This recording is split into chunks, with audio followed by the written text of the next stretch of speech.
Did you know that there was such a thing as non-exercise physical activity?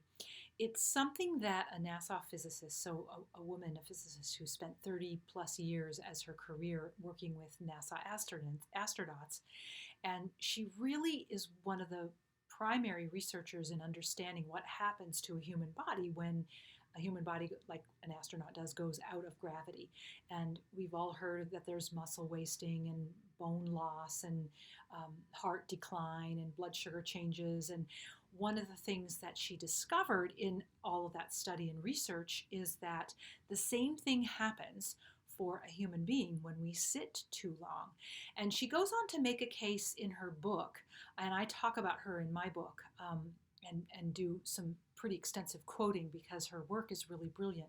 And it's been corroborated by Russian physicists and other physicists around the world. So, but what she has discovered is that, or what she starts to talk about is that in just as little as a few decades ago, we would get out of our car and open the garage. We would hang our laundry. We would make these non exercise physical activities, as she's come to call them, much more often than we do now. We would reach, we would, twist, we would do all this kind of movement and activity that required little small movements throughout the day that a human body needs. And now, in our 21st century, and even the years leading up to the 21st century, we do a lot of sitting and we don't make as many of those activities or those actions.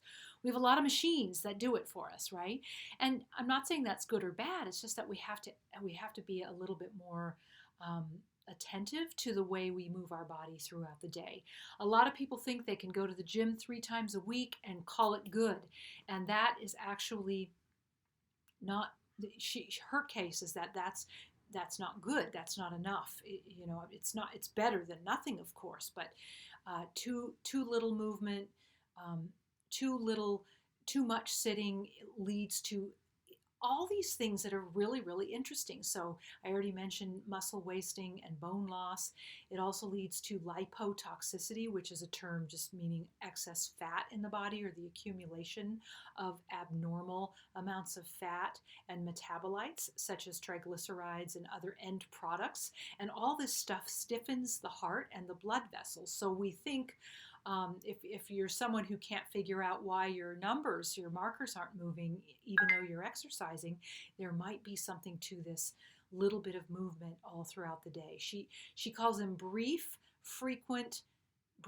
but frequent muscular movements that one makes throughout the day. So it's not like anyone's asking you to lift your barbells in the middle of your office for 15 minutes. It's just a brief but yet spread throughout the day in a higher level of frequency than you probably currently have of movement. A lot of times people will talk about park farther away and walk into the grocery store from a farther away place, and that's good, but that's using the muscle, the large muscles of the leg, and she's actually talking about some of those smaller movements. She also makes reference to how important it is to have level changes throughout the day. So to go from lying to standing, from sitting to standing, squatting, all of those level changes change the blood volume in the body. And that's why it's important to not sit for longer than 15 or 20 minutes at a time, because the blood volume in the body starts mimicking the way it does for astronauts when they're out of gravity.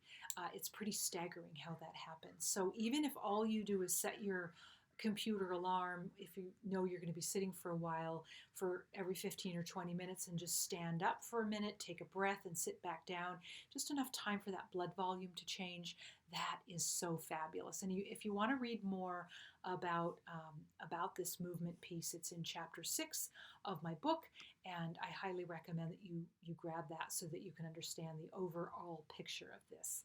But for now, just keep in mind that you're looking for, as we talked about in the last video, your juiciest movement to be as a regular physical exercise, and then small little movements you can make throughout the day. Lifting bags and carrying your groceries and hoisting water bottles and all the things that we don't like to do, but actually our body would love to have that kind of movement. Okay, so if you have anything to say about that, please feel free to leave your comment and or ask a question, and I will see you in the next video.